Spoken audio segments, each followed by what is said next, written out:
watching on YouTube, I'm getting the hang of this. There's a little symbol.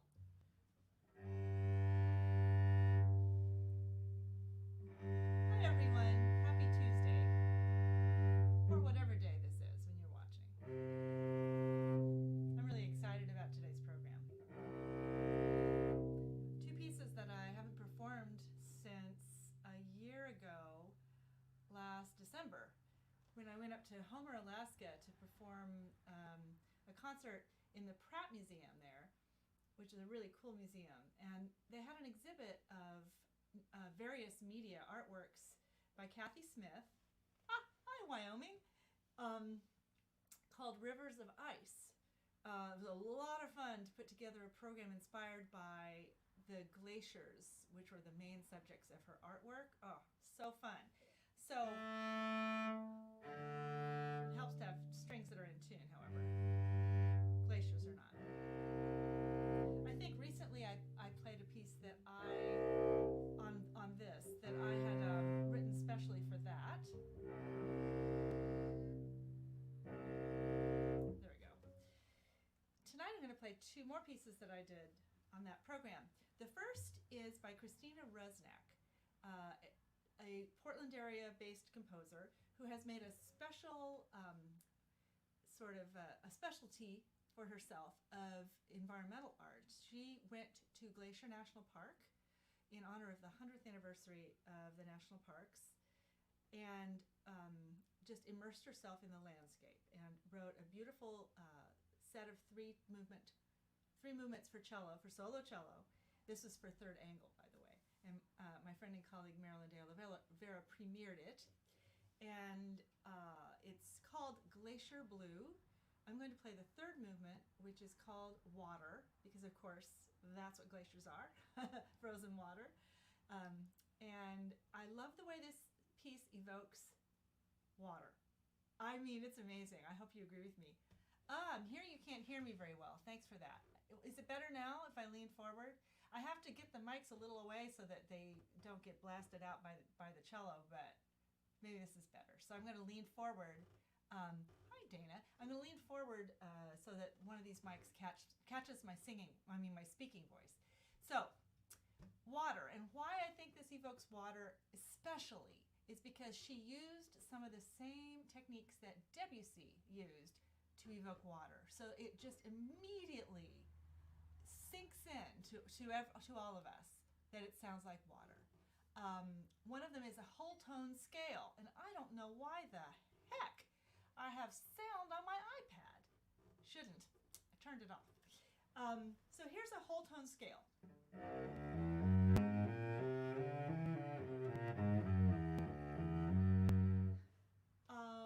It's very round sounding, right? Because they're all whole steps.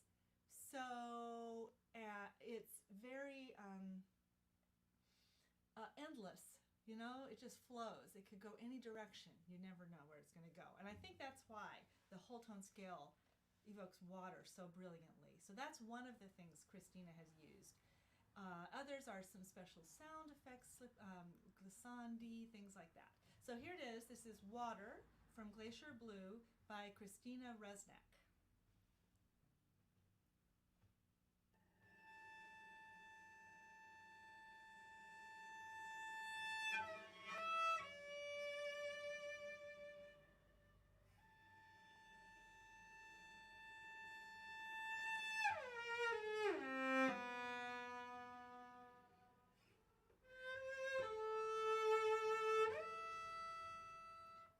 Stop, because I'm still getting a lot of information that the volume is super low. I can change that.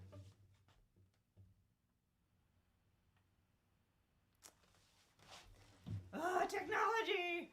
Someday we'll get to all be together in actual spaces, but of course a lot of you I wouldn't get to see. So let's see. For some reason this microphone isn't picking up very much sound. Maybe it's too far away. Alrighty, this should be better. Let's see. All right, there are some really quiet places in both of these pieces, so it is important to get this right. I'm going to turn the gain up just a smidgen. Okay. All right. Hopefully that's going to be better. I'll start over. Water by Christina Resneck.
That was Water from Glacier Blue by Christina Resneck.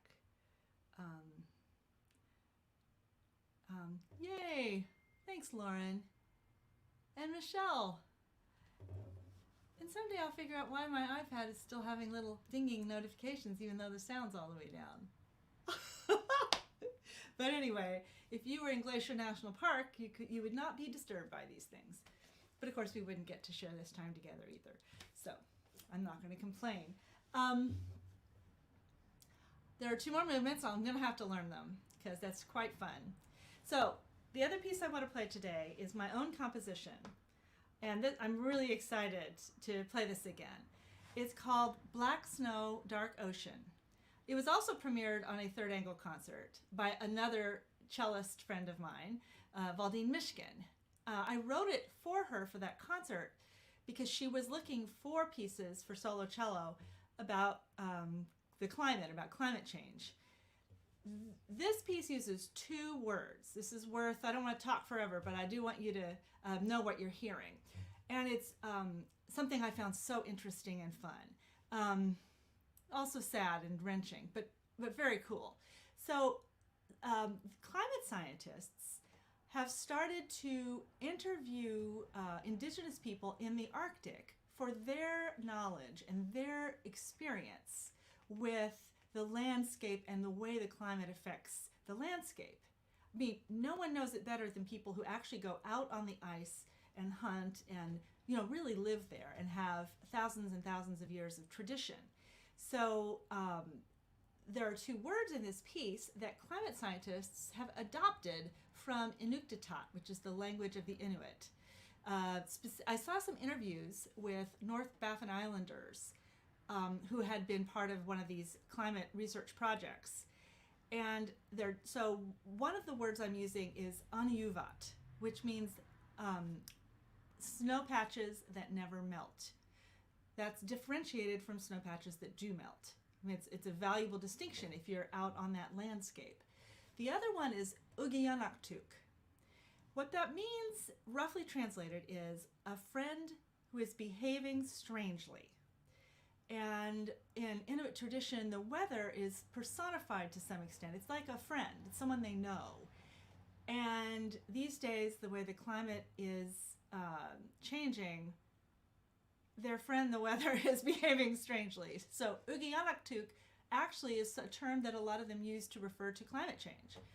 It has a big impact on their traditional way of life. People who, they might work all week, but they want to be able to go out on the weekends and hunt, just like people in the lower 48 often do. But if you can't count on the ice to be solid where it used to be, it can be very dangerous. So that's just one example of the ways that the changing Arctic is affecting indigenous people. The Arctic is warming 3 times as fast. When we have these polar vortexes, they're having warm spells that are disastrous for the pack ice and the all the things that they count on, and of course glaciers melting, hence the water I just played. So that's sort of the background of this piece. Musically, it's roughly in the form of a passacaglia, and that's where you have the same. It's the Pachelbel canon is a passacaglia, where the cello plays the same thing over and over again. I won't be playing the same thing over and over again, but there is a repeated phrase structure that starts to be disrupted, and then there's a rupture, like a catastrophic melting event, in essence. And things then are kind of Ugiyanaktuk. I do want to mention also that an effect that I used in the last piece, and will also use a lot of in this piece, that you can't see, is the bow will get very close to the bridge. So it goes, instead of that, it's, that kind of raspy or whistly, and that's called sul ponticello, in case you want to know. So I regret that it's not visible. I could either cut off part of my head or cut that off. So, but that's some of the different kind of sounds that you're going to hear. Some of them come from that technique, just for fun. So, Black Snow, Dark Ocean by myself, Nancy Ives.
Thank you, Jackie and Alex.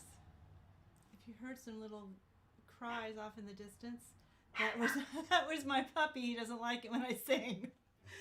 That was Black Snow, Dark Ocean, written by me for Valdine, Michigan, and Third Angle. Thank you for joining me tonight. Oh, thanks, Alana.